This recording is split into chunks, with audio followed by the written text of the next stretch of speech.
Just rock that way.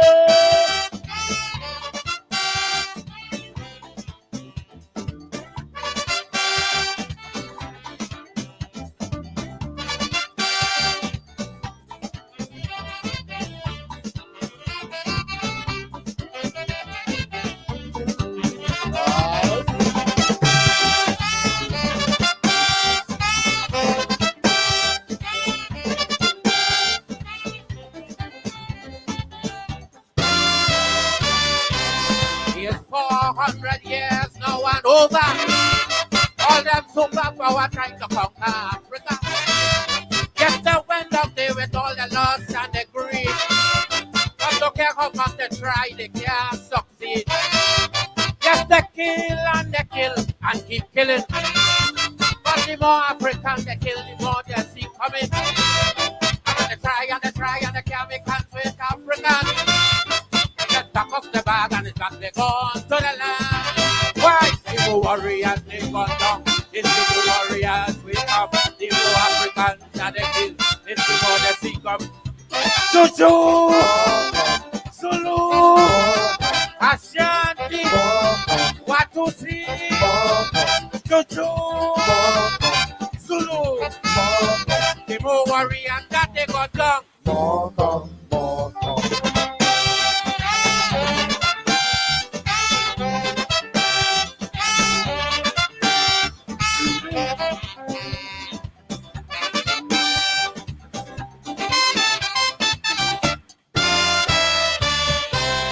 We get back Mozambique so easy.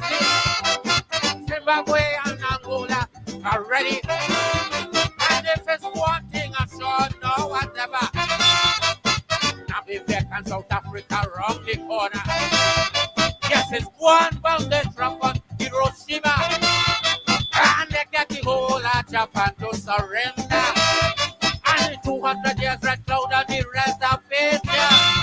But for 400 years, they still can't stop you Africans. Why? The warriors, they got up. It's the warriors, we come. The Africans that they kill. It's the more they see coming. Tutu! Zulu! Ashanti! Watusi! Tutu! Zulu! The more Africans that they got up.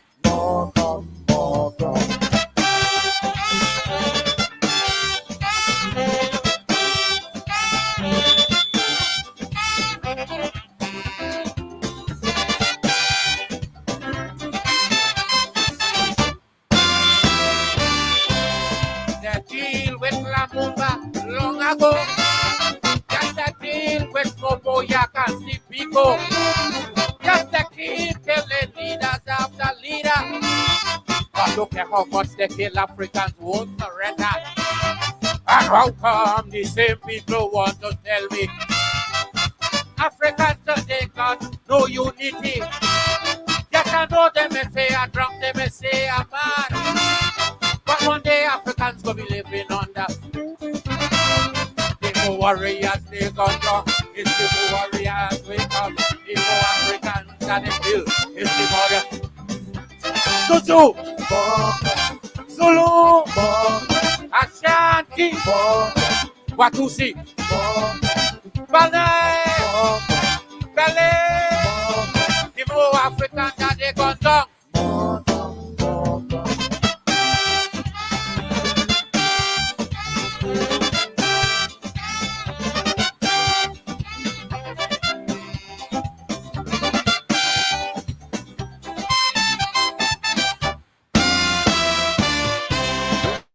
Yes, them have the gun and them have the bomb. Yes, it's them making all the nuclear weapons. And if there's one thing I know now I could bet, Africans never invent no bombers yet. But then how come with all the bad? When they reach Africa, the weapon become a scrapyard. Like they won't believe the words of the old witch doctor. When he say that Africa shall never be. The more Africans they got down, it's the more Africans wake up. The more warriors that they kill, it's the more they sick. Tutu! Zulu, Ashanti, Watusi, Tutu, Zulu, Ashanti, Watusi, Makandele, Makandele, Tutu, Zulu, the more African that they got done.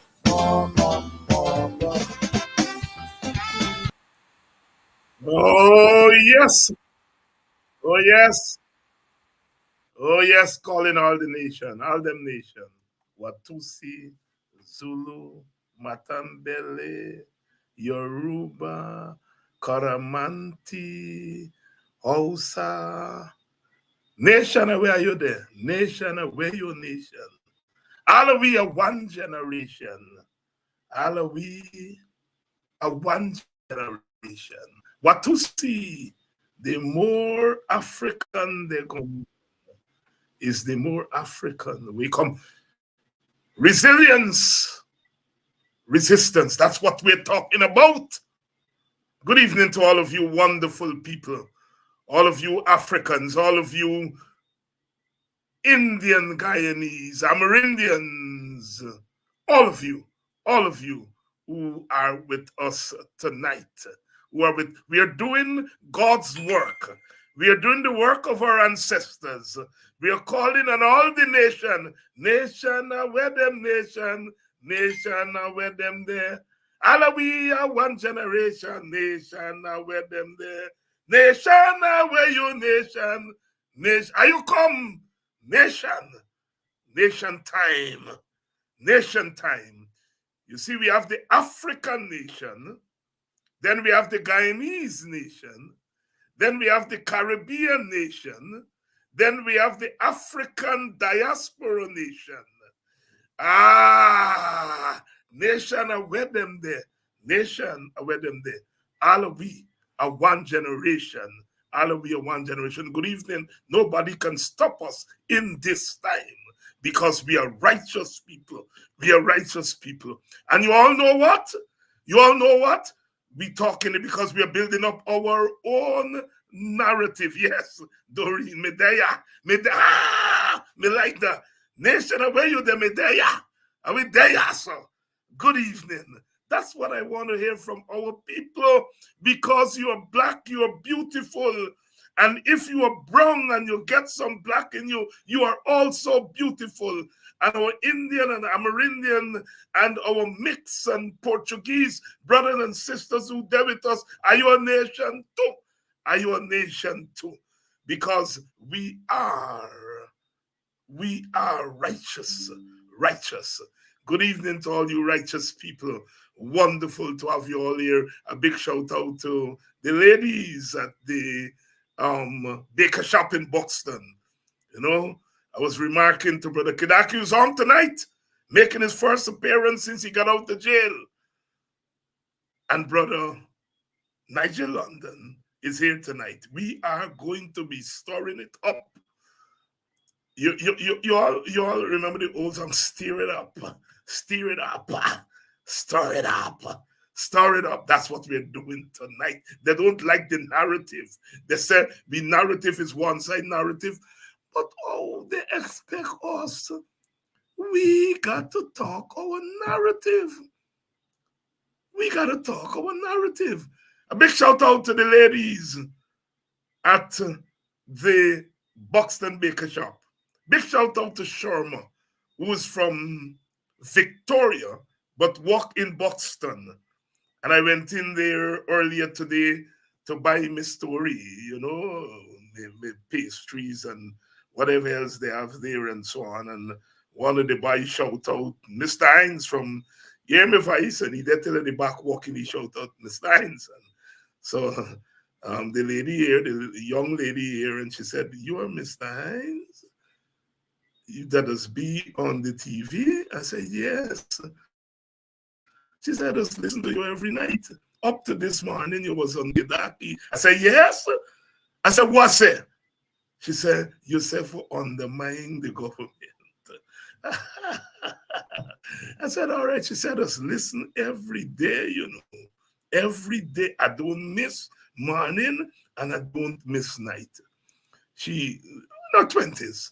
I think we sometimes mistakenly believe that young people end in this thing. And as I walk Guyana, she said, well, she said, well, this world is a small world. I didn't expect you to come in the baker shop. You live in Buxton? I say, yes. I'm a born and bred Buxtonian. And we constantly engage that because you see, our people expect our politicians not to go in the baker shop or go in the market or walk the road. So sometimes when they see us, they're a little bit surprised. She says, it's a small world. And I said, yes, it is a small world. And please continue watching and listening. We are doing it. We are giving consciousness to all our people, including our young people. They may not be as vocal, but they may watch. Nation, where are you there? All of we are one generation. All of we are one generation. Tanzania, Mozambique, and Zambia. All of we are one generation. Good evening, Flash Gordon. Out there in the quarantine, I had good times with the Africans on the quarantine. Union, Evershan, Kildonan. I want me call more? Firish. Well, you all know I love West Bobbies, but that's not the only place that we have got. And good evening to all of you. You all are so wonderful people. Good evening to the young men, Indian brothers, who I met in industry a couple days ago and said, you're the stock for we too. And I saying to them, I know I'm the stock for some of you all, but I can't represent you all the way I want to represent because they're going to kill you. They're going to kill you. And so when the Indian man called in upon Kidackie this morning and pour his heart out, and he asked me a question, he said, Mr. Hines, with all them big degree what they get, why this country so wrong? Good evening to all our Indian brothers and sisters who are standing for the struggle, who are in the struggle, and who are for the struggle. And that is why I'm saying to those Indians outside, the Indian leaders outside of the PPP, who pong Bornam, who pong Bornam, who pong Granger, who pong Height, who murder Bornam, who murder Height, who hammer them. And when faced with Indian transgressions, they're tapping them on the wrist. You see, I just got to sleep at night knowing that when a black government was in power, I walked on them. I revealed this morning that Amnali knocked me off after 3 months from the Minister of Social Cohesion. It took the audience by shock. The coalition government knocked me off 2 times. Amnali knocked me off from the Ministry of Social Cohesion after 3 months. And I never get a knock-off letter. They just stop paying me. And she's reported to have said to people that he who pays the piper called the tune. She knocked me off because I said the 50% raise that they give themselves was wrong. And she knocked me off from the Ministry of Social Cohesion. And then I was at the Chronicle doing God's work too. I used to write the editorials carrying the government line, and then on the same day write my own column carrying me line, knocking the government when they're wrong. And somebody bigger than Amnali, me not call name, knocked me off too. The coalition knocked me off 2 times. But here is the story. Here is the story. And that's why I'm talking about the elites. The economic elite, the political elites, the educated elites, the social elites. Elites meaning people who get disproportionately more of the resources than the normal people. That the little public servant got to worry she get knocked off from her job, she can't pay she rent. But you, the economic elites and the social elites, you all are independent of the government. You see, Amnali knocked me off. And then somebody bigger than she knocked me off from thing. But I had other means of economic survival. So nobody can control me. And the thing that beating Jack Dew on them is that I guess some of us don't depend on them for work, for nothing. And I'm saying those are the people who must stand up more. I hear people talk about boots on the ground. If a poor teacher get knocked off for Jesus Christ, and what she gonna do? But if I get knocked off, I can make it. I don't depend on them. That is why our boots must be on the ground first. Me boots, Kidackie boots, Nigel London boots, Aubrey Norton boots. Because we don't depend on them. And instead of you all calling for poor people to put their boots on the ground first, call on all you leaders, your economic leaders, your political leaders, call on them for put their boots on the ground first. The people will follow. They're standing boxing every day. That times don't worry. When you're ready, we ready, you know. That's why they get police and soldier inside there watching them people. They understand me every day. When you're ready, be ready. And I know that. I know that. We are doing it tonight. Kidackie Amsterdam is waiting. Nigel London is waiting. And we are ready for them. On your mark. Get steady. Get ready. On your mark. Get ready. We are ready to go. We are ready to go. We are ready to go. Good evening to all of you. Love is flowing like a river. Like a river. Politics 101 is the place to be on a night like tonight. And we are doing it. We are doing it. We are ready to go. We the freedom fighters. We the freedom fighters. We are there. We are saying, we there with them because we're going to contest the election. We're going to contest. Y'all going to get for vote for Kidackie. Y'all going to get for vote for Diane and Takuma and Clive Thomas and David Hines. Y'all going to get for vote for we. Don't worry, don't worry, don't worry. Y'all going to get to vote for us. But we have said, man shall not live by bread alone. In between the election, we got to manage them. And this government, you heard it, people that say, hold the government accountable. Hold the government accountable. Hold the government accountable. We don't want to hold the government accountable. We want to manage them behind. Manage them. And instead of we frighten them, they must frighten we. That's my motto. That's my motto. Let's go. Let's go. On your mark. Get ready. My brothers, you see when I get champions coming on the program, I just got that first jump. Get me story out of the way because when you are command, I have to fade in the program. Good evening, my brother warriors. The more African that they burn down, the more African that they burn down, they're coming still. They're coming still. Brother Nigel, it's been a long time. Greetings to you, of course, to Kidackie as well, and to all of those who are viewing.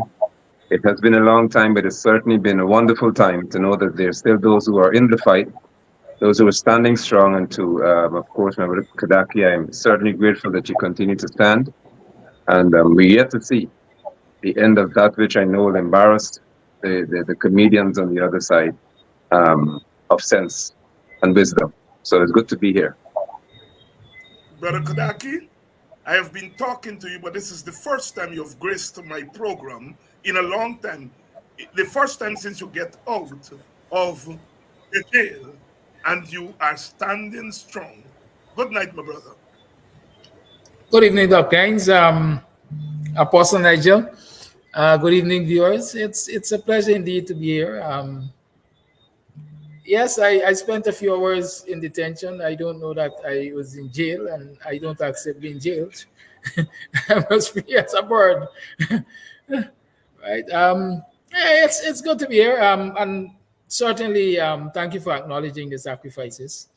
Um, they're necessary to be made. The title of tonight's program is Gold the Gate. And I'm trying to play on Watergate and all the other gates since then.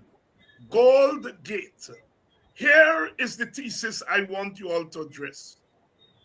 Citizen Mohammed and his son, from what the Americans are telling us, have defrauded the government and by extension the people of Guyana of an exorbitant amount of money. The Americans are also telling us that the government, which is created to prevent the Mohammeds and people like the Mohammeds from defrauding the government and the people of the country. And also this entity called the government that was created to prevent defrauding the people of the country. We have found out that this government is in collusion with the defrauders. And even when the defrauders became known to them, they protect the defrauders. We understand that they recruited the defrauders to their ranks. We understand that they use the state, officials of the state, to aid and abet defrauders. I am putting it to you, and I do so with great risk, because it was always remember Dudu from a village. Then the magistrate said, Mr. Sanko, I am putting it to you that you committed a certain offense. He said, you can't put nothing to me. You've not been there. But I take the risk and putting it to you all that the story, the crime here is the crime of the government that is a criminalized state, and that has turned our state into a criminalized state. That for me is the big story, and I am putting it to you all. Disagree with me, agree with me, rip it apart, but go to town. I will start with the man from Linden Town, brother Nigel. My thesis, what do you think? Thank you for your thesis, and thank you for being one who, more often than not, would share in my viewpoint. There's hope when one of your caliber can have the thought processes that I do. Because examining what the US would have said, and at the beginning of this, let me present as I always would do. I have very little interest in the United States of America representing me or fighting for me in any cause whatsoever. They have done more to humanity that is terrible than anybody else I know. However, the truth still remains that they, in their bid to, as far as I can see it, deal with certain elements in this country the way they should be dealt with, have exposed and brought to the fore very damning and dangerous, according to what the US ambassador said, a preponderance of evidence would have been had, and they brought this to the people in reference to the conclusion they would have drawn. What is of greatest interest to me in all that was said in that report is that it included government officials, plural, not singular. They did not speak to one individual alone. They spoke to government officials, which has to be more than one. It therefore tells me that the United States of America Treasury Department and by extension the FBI, they're all interconnected. They have become aware of the fact that the government officials in this country are corrupt people. It goes beyond the private citizens. It has now spiraled into the lap of the government officials. They did not say except the president or except Jaglio or except anybody. They said government officials in general. So it now behoves Jaglio, Irfan, and anybody else to try to even take the risk to say that their hands are clean and they will prove to the US that the government is not corrupt. That's the part I would like to see. But Guyana, by extension, or for the longest while, I've said it for years, this society at the top, what we call the top tier of our social strata, they are most corrupt.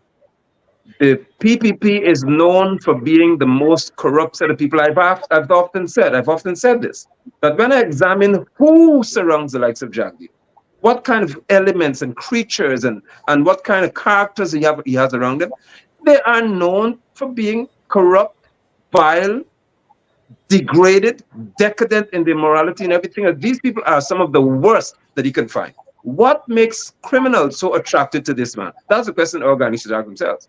What makes people of a certain disposition so easily gravitated towards him and that party? What makes people so easily gravitated towards him and to that party? Kidackie, Amsterdam, the PPP has criminalized the state of Guyana. What do you think? Well, the PPP has not criminalized the state of Guyana now. I think it's known, it's widely known that the PPP of past, save and except the 5 year that the AP and UFC was in government, had criminalized the state. As a matter of fact, the US again had made several statements indicating that the state was criminalized. Guyana was at the top of the cocaine export business in that previous PPP government. They were being sanctioned under the FATF, financing of terrorism and money laundering and all of that. They had lost what they call it, correspondent banking facilities and all of that because of the integration of the state with criminality. So it's not now that that is known. But let's fast forward to this period, this quote unquote new PPP government. I certainly agree that they have continued to criminalize the state. A lot of people might be looking at the recent reports from the US Department of Treasury in terms of the 50 million US, I think, that the state or the US says the state was defrauded by the Mohammeds. But, you know, when I look at the relationship between the Mohammeds and the US report, I'm asking myself, isn't this payback? Isn't the PPP paying back for favors, political and otherwise? Let me explain that. Leading up to the 2020 elections, it was widely known or widely believed that the Mohammeds were providing, among other things, security and transportation for the PPP's presidential candidate, Irfan Ali. It is alleged. Well, I said widely believed. It's alleged. It is alleged. It is alleged. It's alleged we do not know that for a fact. It is alleged. Okay, good. It's alleged that the Mohammeds were providing support, let me call it logistic and other support for the PPP and the PPP's presidential candidate. We have seen in the media, and this is something that has been discussed, members of the Guyana Police Force lining up in front of the Mohammeds premises for Christmas frek, as we call it, sanctioned by the Commissioner of Police. Let me say allegedly again, because that is the word that the Commissioner of Police was okay with it. We've seen recently in the local government elections, the father, Shell Mohammed, as we call him, running on a PPP slate for the Nebo Democratic Council in Eccles Ramburg, I think the area is called, but some place on the East Bank there. As a matter of fact, I understand that he is a councillor currently on that NDC. So there is a relationship between the accused and the PPP, right? We've seen photographs also of the sanctioned permanent secretary going on hunting and other expedition with the Mohammeds. It is So alleged. It is no, alleged. it no. It is alleged. Okay, it is alleged. do It is not want, alleged. Those I do photographs are not public, want but this it is program alleged. to be used as Those I pose the question, Mr. Amsterdam. I pose the question about the state because I want our focus to be on the state. I don't want this thing to be about the Mohammeds. The Mohammeds are accused. A lot of things they are alleged of. But I am saying the culprit in this, the primary culprit, is the government that is using the state. And that is what I want to keep the focus on. I am establishing, sir. I'm establishing the relationship between the government and the accused to show where the government is complicit in what has taken place. It is also alleged that when the son of the Mohammeds bought one of perhaps the world's most expensive car, I can't remember if it's a Ferrari, it is alleged that that vehicle was allowed duty-free concessions. Yeah, right? we have heard all of that, and I really do not want my program to be used to recount the Mohammed story. I really want to stay away. I speak in context. Sorry, I always speak in context. Hold on, Kidackie, hold on. I do not want this program to be used as any kind of thing on the Mohammeds. If we're talking about the Mohammeds here, we have to talk about them within the context of state criminalization. I really don't want to go there. And that's for other people, but not for my program. I appreciate that. I want to stay away from the Mohammeds cars and the Mohammeds this and that. I'm begging you. Let us stick to the question. That's why I posed the question. Guys, I'm going to move. I'm going to move off of that. But I am saying this. Anybody who joins the program today for the first time and hearing of this issue need context. All I'm doing is establishing. I don't want to get into the Mohammeds. But you can't ask me to respond to you and then don't allow me to respond to you. I'm just laying down the parameters for my program that I do not want to make this about the Mohammeds. I want to make it about the government of Guyana. That is my focus. That's all I'm saying. I am saying part of the criminality against the people of this country is because of political payback. That's all I'm saying. All right, and the previous statements were to establish that there was a need for political payback, right? And so the state is complicit. The state is like we said is in bed and has allowed this kind of abuse of the state resources and everything because of the need for political payback, right? It's a fact that the accused representative of the state could not have been acting alone, because if you look at the hierarchy of the governance, you will understand that no PS, quite frankly, has the freedom to make the kind of decisions, to have the kind of impact on this country like the US has described. And so, yes, the PPP is guilty of criminalizing the state. Why have they allowed themselves or allowed others to take advantage of the resources of this country? Is, as I'm saying, simply because, among other things, it's political payback. As we like to say, it's friends, family, and favorites being allowed to dip into the cookie jar at the expense of every citizen. And the PPP has been turning a blind eye. I don't know if I can say they've been forced to turn a blind eye, but they've been turning a blind eye simply because they are in bed with the people who are taking advantage of these resources. Brother, thank you, Kidackie. Brother Nigel, let's talk. When you have a government that is prepared to go to this level of public corruption and to use it not just about doling out favors to the friends and family, but really use it as a form of governance. Because I think that's the key here, that this is part of the governance of the PPP. I mean, every government in the world, I'm sure, would do a little favor here, a little favor there, and so on. But that's not what we seem to be talking about here. We seem to be talking about what the political scientists call a kind of structural relationship between the government and the criminal, the private criminalized world, and the way in which they are using the state, that it now becomes not just about doing a little favor, paying back this money, paying back that money. It becomes form of governance. Am I wrong? No, no, you're not. And what I would have addressed at another forum is my concern about the fact that it's become so normal. You see, that's my bother.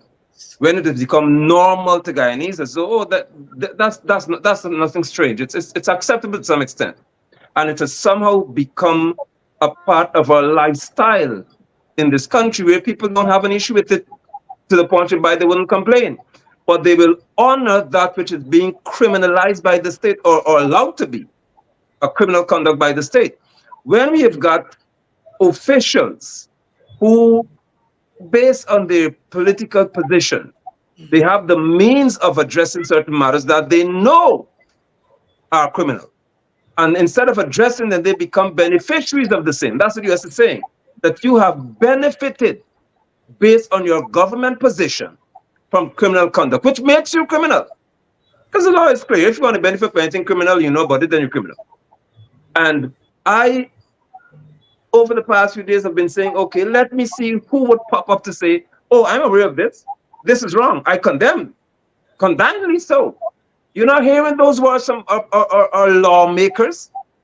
So if the lawmakers, who are called legislators for those viewing, are incapable of condemning what the US said is criminal. Hold on, let me go further if I can, please. Jack Dio said to the US, send us the evidence, and then we'll investigate. Now, where does this man find his reasoning from? We have officials in this country who are under his authority, and he's asking somebody outside to send him some information, evidence, and then he could deal with them in terms of investigation. So why do we have Blanham?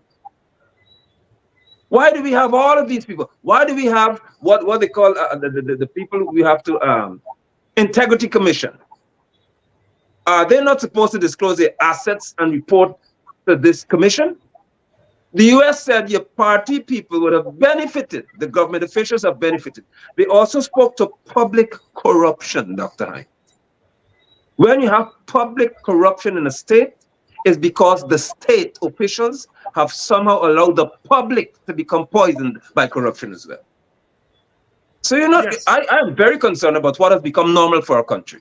Very concerned. Yes, become normalized. And can I come back to you? Now, here's the reason I'm not trying to focus on the individuals, the Mohammed and the cars and those kinds of things. Because the other side is going to say, in the coalition government, X person, they buy a new car and think, and they tell you down to that. That's why I'm trying to raise this from favors being done by governments, because all governments you can point to did favors, and they'll tie us down to that. And that's why I'm trying to raise this to the level that is something unprecedented in the history of governance in this country. It's the extent to which the state, the government, and the state have become so intertwined in corruption, and it's now become normalized. So that a new government comes in, will either have to overturn the whole system or continue in the same system. That what we have here is really systemic corruption, with the state not being a hidden hand, but being exposed. As you, Kidackie, said, and I agree with you, Madam Permanent Secretary could not have been acting alone. No Permanent Secretary can make those decisions on her own. It had to be people higher than her. This has to be a network, and it's dangerous. because it endangers all of us. Because when the state becomes criminalized, we depend on the state to protect us. And the state becomes criminalized, it can't protect us. We are now living the life of the jungle, you see. And this is most dangerous. And what bothers me, and I'm putting this question to both of you, starting with Kidackie, what bothers me is that our legislators on the opposition side, our political leaders on the opposition side, don't seem to appreciate the enormity of what is happening today, yesterday, what is happening before us. And they themselves, if they're not careful, will become consumed by this normalization of criminalization, Kidackie, Amsterdam. Dr. Hines, at the risk of taking flack, I'll say this. Um, Many of them, most of them, or all of them perhaps, are already consumed by this normalization.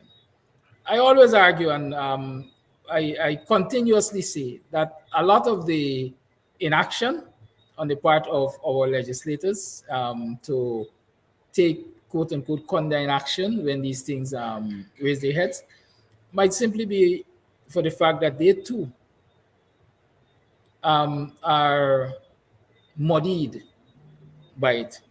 What I have found in this country is that politicians keep secrets for politicians. And so the risk of fighting government corruption is the risk of having your own corruption exposed, right? And so for this week, I've been talking about ethical politics and ethical representatives of the people. That you talk about overhauling the entire system. I think Ghana is due for an overhaul. Every single agency of state in this country is corrupted. There's nobody that can tell me otherwise. And so if we want a state that is lean and clean and operates in a democratic and a legalistic way, we have to make some harsh decisions, if I want to call it that. We have to really, really, really clean from bottom up or top down, but we have to clean out every agency of the state. Because the fact is, the PPP over the years has allowed corruption to become pervasive. And for the simple reason, again, in my mind, to control. Because if you know a permanent secretary, for example, is doing corruption on the down low, that is information that you can use to control them. If you know a commissioner of police or assistant commissioner of police that is doing corruption on the down low, that is information you use to corrupt them. There's a story that is often told in this country. It is alleged, let me see, that during the troubled times of the 2000s, when there was a bank robbery, I think in Rosal, Bobby's there, a certain policeman was found with wet money in his apartment, suggesting that the money was, as they said, two thieves make God laugh, brought from that bank robbery. And they found the money in his home. And it is alleged that Barry Jagdale say, yeah, left the man with the money. Yeah, left the man. Yeah, don't punish the man or anything. That money is insured. The bank can get back the money and thing. And from that day, that man has become, quote unquote, a house slave of the PPP. And up until now, he is a very senior man in the Guyana police force. And he does the bidding of the PPP wherever it's required. Because of what I'm saying, the PPP has allowed corruption to be pervasive in these agencies so that they can exert the kind of control that they want in the society. Kidackie, I'm there, and I want to make very clear that this program does not associate itself with any attack on individuals, whether they are caught with money in their homes or not. That is outside of the purview of this program. We concentrate on the body politic, on the state. Ingrid, I noticed some Ingrid V. I noticed some very uncomplimentary comments being made by you. Please do not. We want to make this program an example of what Guyana could be and should be. And clearly, there's no place for those kinds of those kinds of comments. Please desist from it. Um, Brother Nigel, this thing about our opposition politicians not recognizing the enormity of the moment before us, is that itself, as Kidackie suggesting, that the normalization that you were talking about, that it has already stepped in? I believe that it has, and I believe that persons have begun to, even in the opposition, to maybe conclude that it is easier to get along with than to fight against. And you're not seeing, or I'm not seeing, a confrontational approach to corruption. What I'm hearing is just generalized statements. So this one is corrupt, they corrupt. You have to get rid of the people because they corrupt. But here the US played a powerful card, or made a powerful chess move to say, okay, this is what has happened. They didn't just name private individuals. Let's focus on that, as you're saying, please. They mentioned not just a single individual alone either.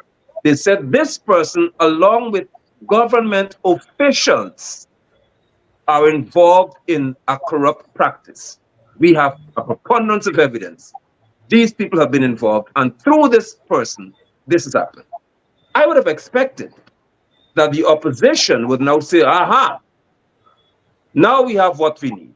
We are going to render, as Jagdio said, this country ungovernable because the USA is corrupt. And now we're going to approach US and say, we are prepared. I'm speaking as the opposition should have said.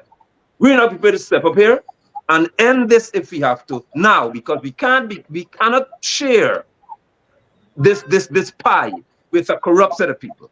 They haven't done that because, in my view, the normal way of functioning now is that if I am to attain anything, it would not be by the normal, legal, and proper means. It has to have a dipping of corruption, a little drop or two of corruption, and then I'll be okay. And that is becoming the norm of our society. And when you have got the tentacles of corruption, which in so far, in my view, that at the legislative level, at the House of Assembly, at the parliamentary level, where there's an administration side and there's the official opposition side, and the opposition can't address it in a manner that would give Guyanese hope that they prepare to fight it. In my view, they have been in some way poisoned, or they are afraid to step up and do what they have to do. And that bothers me greatly.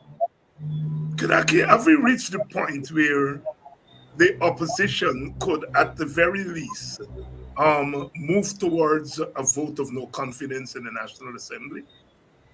Certainly, certainly. As some people say, that's a no-brainer. But the kind of disclosures that the U.S. Department of Treasury has made, and all of the happenings that we have witnessed for ourselves in this country, there is no doubt that the opposition has enough fuel, I would say, to light the fire of a no confidence motion against this government. I know there are many who might say that the speaker is not going to allow it and so on, but the onus is on the opposition, representatives of parliament, to table that no confidence motion and let the world see what the reaction of the speaker will be. Brother Nigel, no confidence motion? There needs to be not just a no confidence motion, but there has to be action outside of the House Assembly to show that we have no confidence in this corrupt cabal. And what does that call for, as you would have spoken to? Undermining. So people get nervous when they hear the word undermine. It means to simply weaken the power that one has. We, as Guyanese, if you could see that this is a corrupt group of individuals, then by all means you have to weaken their power, because they're using that power to facilitate ill practices, corrupt practices, and embolden themselves to say to the extent, listen, we don't care what you say, we do what we want. So yes, a no confidence motion would be a healthy thing to do. But I believe that Guyanese must have no confidence in this administration. Now, once it gets to the people, the masses in society, we don't need a vote. And that's where my heart is at this time. We don't need a vote for this, because we as the people are experiencing enough of the corruption in reference to what we're seeing, to say to the opposition side, even if you don't move this motion of no confidence, we don't have confidence in them. So we'll do something about how we feel. And this, because let me, if I can share this with people, there's a figure of 139, let's say 140 billion Guyana dollars that GRA would have been accused of, would have been said, oh, they've defrauded the state of this sum of money. Just about. Now listen to me, man. Guyanese, hear me carefully. Our budget used to be less than that. Is that not enough to anger the average Guyanese to say, well, okay, if an arm of the state cannot deal with this matter as they would deal with a smaller business person, then the state has corruption that has to be addressed. Because if a businessman at a lower level has $2, $3, $4, $5 million is questionable, oh, you'll have agents going after him and say, you have to account for this. Or we're going to charge and do all kinds of things to you. We're going to fine you. Now, somebody say, oh, we have something for y'all. Over $100 billion we have to account for. And the GRA is saying, well, we are going to launch an investigation if we have certain bits of evidence. No, I want to see enforcement show up and say, no, you're under arrest. Because that gives me confidence in the arms of the state being at work. But they can't work. They cannot work because no confidence is had in any arm of the state, as Kidackie would have said. I have no confidence in anybody when it comes to their ability to investigate and to prosecute. No more confidence left in any one of them. No more confidence left in any one of them. You know, a couple of things have come to my attention that I want to get your comments on, brothers. One of our viewers drew to my attention some developments.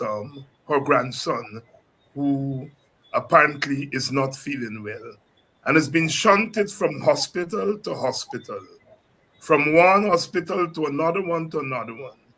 And nobody seems to be able to find out what's wrong with him, even though when the families spoke to people with medical knowledge, they point immediately to what the problem is. But in shunting from hospital to hospital, the family is paying money every time they go to hospital, every time they come to see a doctor. And I point to that example as another form of corruption that has become institutionalized, the way in which they're taking advantage of poor people. You know, there seems to be this official and unofficial network. Kidackie, and then I come back to you, brother. Have you all heard stories of that? And what does it say about, again, an institution, our healthcare system, how compromised it has become to corruption? Well, again, Dr. Hines, I hasten to say that the state is aware of these things, and the state, the political heads, let me say, allow them to have because they want to continue to exert control. I've heard several of those stories. Just early in this week, I featured on my program, I think yesterday to be exact, someone who had an issue where a young lady died at the Georgetown Public Hospital. She encountered difficulties. She went to the public hospital. She was given a long date. She went to a private hospital. She met at that private hospital with the public hospital specialist who told her the cost would be $5 million to do the surgery. She said she didn't have the money. He referred her back to the public hospital where she met with him. He gave her 3 months, I think, before she can get the surgery. She died before that. Somebody, I don't know if it's the same person who sent you information, sent me some information that they have a child. I think the child might be suffering with appendix, that went to a public hospital. The public hospital referred the child to the private hospital. In fact, the public specialist referred the child to the private hospital, where that public specialist operates. Long and short is, right, the level of corruption in the society is no doubt organized crime, and it is allowed to happen because the bigger heads are not concerned, or they have no clue. A lot of times, what I'm saying. They have no care in stopping it. at a lower level because they benefit from it in the long run. A lot of these quote unquote private medical institutions that are now operating, if you check, you might very well find members of the government having shares in them, and that is what is happening. It's a cartel. Let me just call it. Pastor London? I have had my share of hearing these, what I consider to be painful reports, especially when they're underprivileged, as they label Guyanese, people who can't afford, they're poor, and they cannot afford to meet the charges that are laid on them. Even the middle class, I would like to mention, even people who are considered to be middle class public servants can't afford some of these medical charges that they have over their heads. And whenever persons can assess the situation and say that the way to survive in Guyana society today and to thrive is to be corrupt in some way. Honesty seems to be, as I want to put it colloquially, a cuss word. You can't be straight up and honest. You have to be corrupt. When that happens, then there is no stone left unturned, neither is there an entity that would not be poisoned by that. Because if you've got government officials or administrators who are responsible for various state agencies, and they are silent regarding the corruption in the administration, what they call the government, then I would expect that everyone would likely have to benefit in some way or the other in their respective ministries. That is why you can find that there are exorbitant charges laid in reference to budgetary expenditure and so on in various ministries, because this thing has become a business now. Everybody has to eat at their table, wherever they're responsible for. And the poor man, they don't care whether he lives or he dies because he is not a contributor to this. So I would not have been surprised if, and I've heard it before, where someone says at the public hospital, you go private. When you go private, you see the same face. Or if you go private and say, listen, go private and say, listen, I can't live with you here. You have to go across to my clinic at a private hospital, and there you have to pay. So the corruption has become a cancer. It's become cancerous in our society. And at every level, at every forum, you can find this happening. Because the culture now, and that's the word I'm focusing on, the culture of our society now is that corruption leads to success. That is dangerous, very dangerous. And it also says that corruption breeds respect. That's even more dangerous. Yes, you kind of hear government officials who are powerful saying to people about making money. You know, it's a really responsible thing. You know, they're not telling people, look, let us improve ourselves, let us move from point A to point B. They're telling you about making money. They're encouraging that culture of hustle, the kind of hustler mentality that you're seeing and hearing, especially among the young people who are the ones that are most vulnerable to that kind of thing. And that is why, we have to continue to press on programs like this for a new culture, a Correct. new way of doing things. And we can't wait until the government change to do that. We have to do it now. Because if we wait until the government change, they corrupt the entire society. And when the new government comes in, it can't govern. Because it is, and that in itself leads to authoritarianism. Yeah. Because the new government comes in and feel that the way it has to bring about change is to hammer people and to, bully people. You're doing wrong, bully you. And it leads to that kind of authoritarian culture. That is why we have to nip it right now. You are watching Politics 101. Kidackie Amsterdam and Apostle London are here tonight, and we are talking about corruption in the wake of the US revelations of a corruption ring and which the government is at the center, not on the periphery. The government is at the center of this. What is interesting that I find here is what we would say in the Black community. A nice bit of a girl is being used as the face for this thing. In a society that is grappling with our racial contradictions, with our racial problems, that here you have a government that is peopled and controlled mostly by East Indian elite interests, but caught up in a big international criminal enterprise.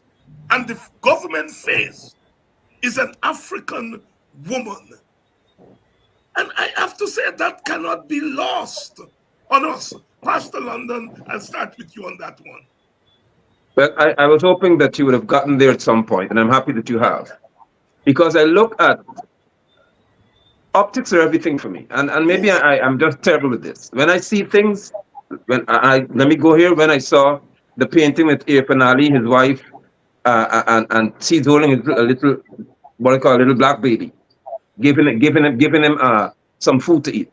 I was enraged. I spoke about it ad nauseum. I was livid because I said, how could you portray the African as the poor one who wants food from Ali's wife's hand? Optics are everything. Here you have the super wealthy standing here. And then the US presents to us now, okay, and this African one here, she is involved. And that's the face of the government entity, that the government that's corrupt. What message are you sending to us in reference to optics? When people see this, they, oh, you see? Yeah, look who the corrupt one was, because her name has been mentioned. May Thomas, corrupt government official. And then in the report, it said other officials. Who are they? Do they have names? If you mention names to us, then I can say, okay, then, well, when I look at the proportion, ethnically, it makes sense because there are more East Indians in the PPP governing the country than there are African descendants. So how do we have one face on the government side? Look at the imagery. Look at the threat and the danger it poses to those African descendants in the atmosphere we've now found ourselves. When the other day we fought to say the Negro must not be applied to me and to you and to any Guyanese person. And just on the heel of that, we have a report with an African descendant being deemed culpable of corruption. The imagery bothers me because it doesn't tell the true story in reference to what we know to be the truth. Because if I look at anyone in reference to the PPP circle, she doesn't fall in the top 50 in terms of wealth. Not even top 100 in terms of what they've accrued from the state and from means of friends and cronies and lackeys benefiting. She is nowhere in reference to the pecking order of financial benefits. But her face has been put out there. This one here represents the government, and the government is corrupt. I don't like the optics of it. I hate it. Kidackie, Amsterdam. Well, the optics again, that is in keeping with the PPP story. The African Guyanese who are part of the PPP, who are represented in the PPP's government, are there first and foremost so in the dressing, and secondly to be used as foot soldiers. To say, well, here, as the PPP usually argues, we're not a racist government. We have African Guyanese among our ranks. But when you look at the roles of the African Guyanese, you can conclude nothing else that they're there simply to be used as we like to say, house slaves. It's a fine example, this young lady. All that she, one might conclude, the only thing that she is good for is to front the PPPs or the state's corruption. That is what her face is now assigned to. And if you go deeper in the government, you will see that there are many other African Guyanese who, Kwame McCoy, for example, was allegedly assaulted I think Amanza Walton this year, or mistreated her at the most recent committee sitting. I think the Foreign Affairs Committee sitting. The same individual has been associated allegedly with the assault of Member of Parliament Tabitha Sarbo Hali. That's an African face also. So when you look at these African faces in the PPP, the only thing you can associate them with are the ills of the PPP. And I dare say there's no mistake there, There's because no, the yes, higher ranks in the PPP have already determined, and they paint the picture that that is all African Guyanese are good for. They were utterances that the only thing we will be able to do is yard work and collect garbage. And so we are made to peddle the garbage. my brothers, I've been toying as to whether I should ask you this question as we wrap up our program tonight. And I think I'm coming down on the side of thing because this is now beyond political party. We look at what's happening in our major opposition political party, and they're preparing for their Congress and their elections. And none of us could escape the filth that is being passed. And I always say I don't want to get into people's party business, but I think this has gone beyond party business. I've never seen that kind of filth that passes for democracy. I hail the PNC for initiating democratic elections. But anyhow, you all know where I'm going. You can opt not to comment. It's up to you. But I have to put it out there. Pastor, Apostle, any thoughts? I do have thoughts that are quite concerning, very deep, and again, there's a direction in which our nation is headed that is very dangerous for the future generation. I dare say that the culture created by these two major political parties, it breeds destruction to healthy governance, to good governance.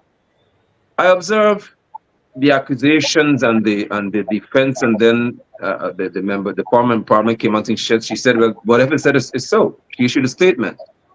And I said, one thing bothers me in all of this. Why does it have to require the the the the the, the onset of an electoral period? Why is it during campaigning? This is what we have to present. What if I know it? I could tell you, and I'm grateful to ask this question because it's time for us to really consider who we are as a people. If I were to sit here with you tonight, Dr. Hamid, and say, you know what, as one who leads the people's movement, I will be involved in 2025 or whenever the elections come, general elections. I would indeed represent the people as they would have asked me to, and should they elect me to serve, I would. I promise the people of this nation that within 20 minutes of my saying that, you see something about me. Oh, I did this, I did that, because it has become our culture now, whereby you have to seek to destroy individuals, however you put it, in order to step up to a higher realm, be it economically or politically. That is dangerous. I cannot allow, though, the official leader of the opposition to sit quietly and just proceed as normal. The upright thing to do is to remove yourself and say, I give myself to a thorough investigation so that my credibility can be protected. I close by saying this, brothers. I have always said to people that my grandfather told me years ago, little boy, he said, all you have in this life is your name. If you lose that, you lose everything. He said, it doesn't matter what they offer you. That's why the people cannot buy me. Nobody can buy me. He said, it doesn't matter what people offer you. If it will cost you your name, meaning your reputation, forget it. There's no office in this state that could be more important than my character and my reputation. So if it requires my going through this to help to lead my people out of that, they'll stay in it. Because I don't have time to play with that nonsense. And there should not be this culture in our society where this behavior is acceptable. Preachers have two finally. So one more finally for me. Where in this time we could see that this is heading down a road whereby I don't believe that we will recover easily from it as a people. I don't have the party as a people. People, This has yeah. gone beyond party here. As a people, where a mother could say, this was done to me 10 years ago. And society is saying, well, you should have said something before, and you should have done that. And somebody said, I don't care what you say, I'll support this. And we've now put our morals on the line. Are we going to just kill each other, even assassinate our character for a piece of the pie? Think about it. At what cost will you destroy one another to gain power to lead the country? At what cost? Kidackie, Amsterdam. Let me start by saying the most recent allegations are serious allegations of sexual harassment and rape and all of that, abuse and all of that. They're very, very serious allegations. Um, I don't know when these things happen, but my first reaction is that they should have been reported to the authorities as soon as they happened, or at the earliest possible moment and dealt with. Um, Looking at the impact of all that has been happening, not only these most recent allegations, but all that has been happening leading up to the Congress of the party and all of that, and this fight for leadership, I have one conclusion. All of the people that are fighting for leadership, none of them has love for the people they represent. None. They're all about self. Because in my mind, I don't see that any of them has taken a step back and ask, what will this do, quote unquote, to this big party that is supposed to represent all these people suffering? What will this do? Will it strengthen us? Will it give us a better chance of removing the oppressors? Or will it just destroy the chance of removing the oppressors and therefore leave our people to be further oppressed? I dare say here again, once again, I do not believe any of them have a love for the people that they claim to represent and claim to so love, because all that we have seen so far is selfishness, selfishness. And quite frankly, I'm not sure what the necessary alternatives are, but the Guyanese people, especially in this instance, the supporters of this quote unquote major opposition party, I should say, we will just banish you, all of you. None of you fit to lead. Yeah. And so let's look for an alternative. Is WPA the alternative? Perhaps. I rest my case. Sorry. Yes, go Sorry. ahead. Please Go ahead. permit me to do, please. Yes. We speak to corruption here again, and this it came to mind, and it'd be remiss of me not to address. In the midst of all of this, yet again, even the gatekeepers of morality are quiet. Again, that's what corruption does to society. Something as devastating as this, devastating, major. The gatekeepers, the spiritual gatekeepers, the imams, the pundits, and others, they are not coming out to say, listen, this is unacceptable. We need to have this matter dealt with on any matter of this nature, because we have to address these things. You know why? Because we've already established a track record of how we deal with these accusations. We have Dharmlal as an example. We have other cases whereby the track record is the administration of the state, of the government, protects or allows to. You and I stood in the sun and the rain to try to fight for justice and say this isn't acceptable here. And when you find a corrupt society diving so deeply that even the integrity of our women and men no longer becomes priority, is no longer important enough for us to all stand and say, we want what is right across the board. We are dangerously poised. We are in a very, very dangerous position as a people. And this has happened because the culture has now become that we should all be quiet, we should mind our business, we should not get involved in things, let people fight on that side. As long as it doesn't touch me, I'm okay with it. That is not healthy. This is very unhealthy for us as a people. And again, I must say to you, Dr. Hines, that I commend you highly for taking what be called the risk of raising this at this forum to say we need to at least give some thought to this and open the floor for us to address it. You exemplify courage that's needed in society. Yeah, I know what we are trying to do here is to create and build an alternative world in our Guyana, something for those young people, many of whom I am reliably informed are watching us now as we speak. And those who are not watching us by the end of the night, 10 times, 20 times the number that is watching us now will be looking at us. What are we saying to them? It pains me that people want this thing so bad. So bad. All sides. No side is guilty. No side is innocent. No side is innocent in this. When I saw the first whiff of this thing a couple of weeks ago, my heart sunk because I know where it was going to end. And you know what? The men are going to be all right. The men in all three camps are going to be all right.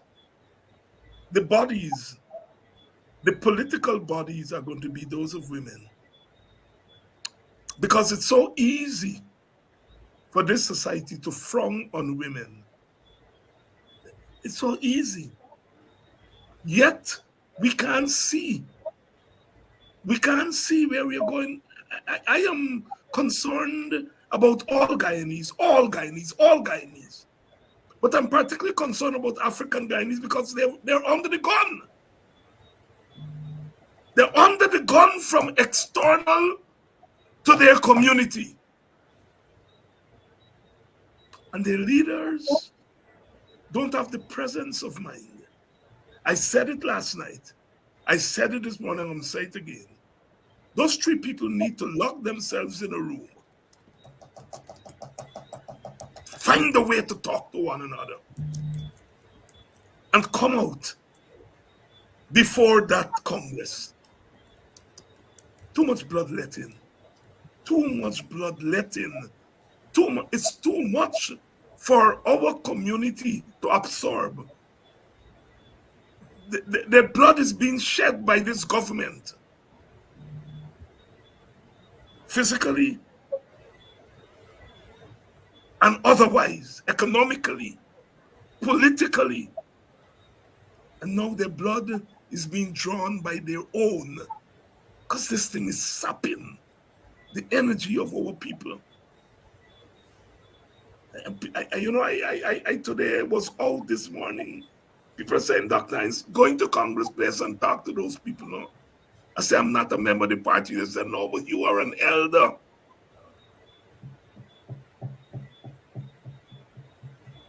Your closing thoughts, my brothers, starting with you, Pastor, Apostle.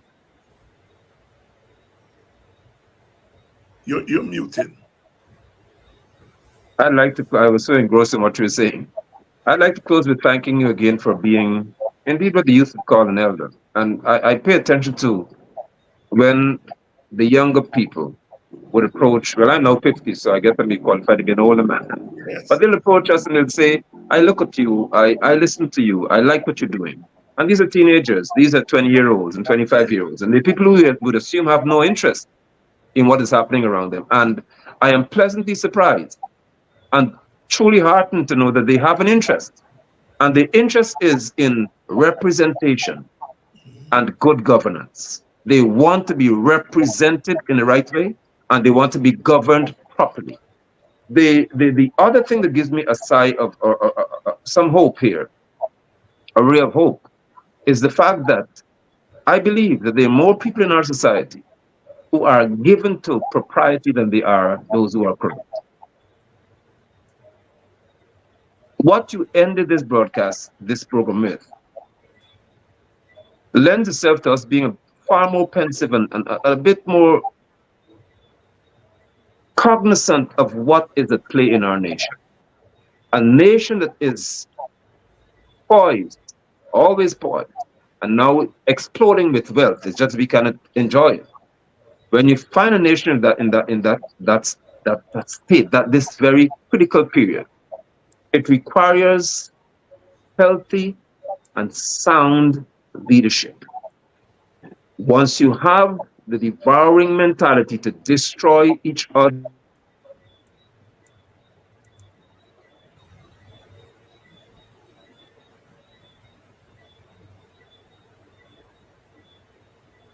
at all costs, see PPP or